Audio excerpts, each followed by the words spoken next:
Haleluya, haleluya, haleluya. Salam saudaraku, Mazmur 119 ayat 105. Firman Bapa yang pelita bagi kakiku, terang bagi setiap jalan-jalanku. Renungan KP Maim Kaim pada hari Rabu tanggal 30 November 2022 atau pada tanggal 16 Kislev 5783 diambil dari kitab Rut 4 ayat 21 yang berkata demikian saudaraku.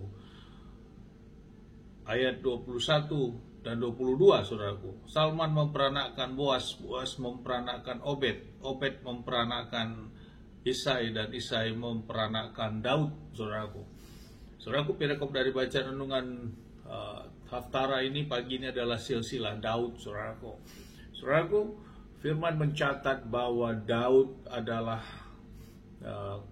merupakan keturunan dari Boas saudaraku, dan Boas melalui istrinya Ruth saudaraku. Jadi kita bisa lihat bahwa Daud sebagai Raja Israel saudaraku, dia memiliki leluhur yang memang garis leluhurnya dari khususnya dari pihak perempuannya adalah Ruth saudaraku, bukan orang Israel saudaraku, namun Ruth adalah dari bangsa Moab, dari suku Moab saudaraku, bangsa Moab.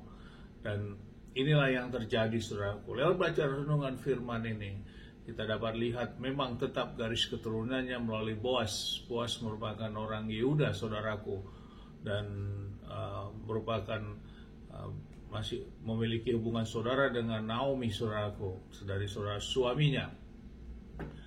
Dan inilah yang kita lihat bahwa rancangan Bapak Yahweh juga memberkati bagi keluarga di luar dari bangsa Israel saudaraku.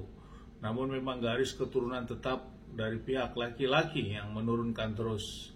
Namun dari pihak perempuan memang diizinkan adanya dari bangsa lain yang bergabung demikian saudaraku.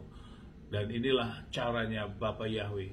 Bapak Yahweh bisa pakai siapapun saudaraku. Namun kita lihat bagaimana karakter daripada Ruth ini tentu yang menjadi poin besar, yang menjadi poin yang harus kita dapatkan pada renungan pagi hari ini. Sebagai orang yang setia saudaraku, dan sebagai orang yang tidak mau berbantah-bantahan, dia mengikuti apa yang disampaikan oleh Naomi ibu mertuanya saudaraku. Dan Naomi ibu mertuanya mengerti sekali tentang hukum daripada Bapak Yahweh, dan mengerti sekali tentang tradisi-tradisi Israel pada waktu itu saudaraku.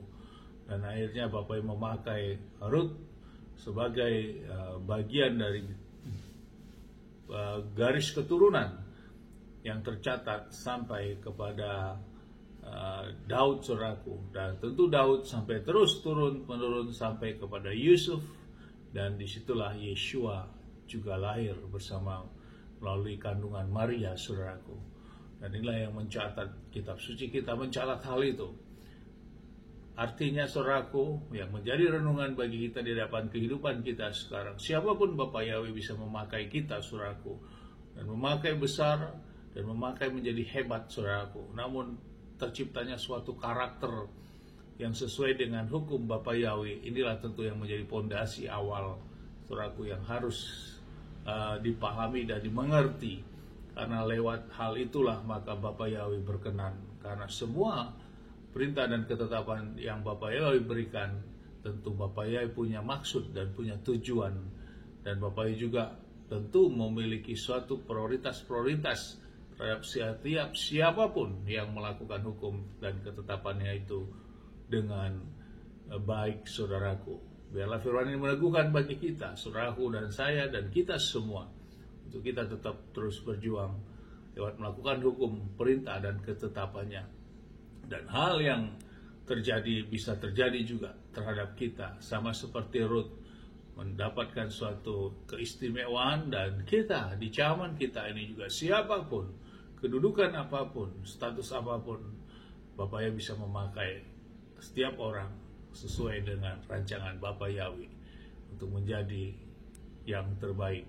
Amin. Sukses besar buat kita, maju terus dalam iman. Dari tempat ini saya berdoa, Bapak yang memberkati melindungi kita semua dimanapun kita berada. Bapak yang menyinari wajahnya kepada kita, berikan kasih karunia, Bapa Yahweh menyinari wajahnya bagi kita, damai sejahtera. Apapun yang kita akan lakukan sepanjang semuanya menjadi berhasil. Dan kita orang percaya kepada Bapa, kita tidak dipermalukan dan hidup kita diberkati dan keselamatan yang pasti bersama Adonai Yeshua HaMashiach, Mesias kita yang hidup. Amin. Haleluya. Shalom saudaraku.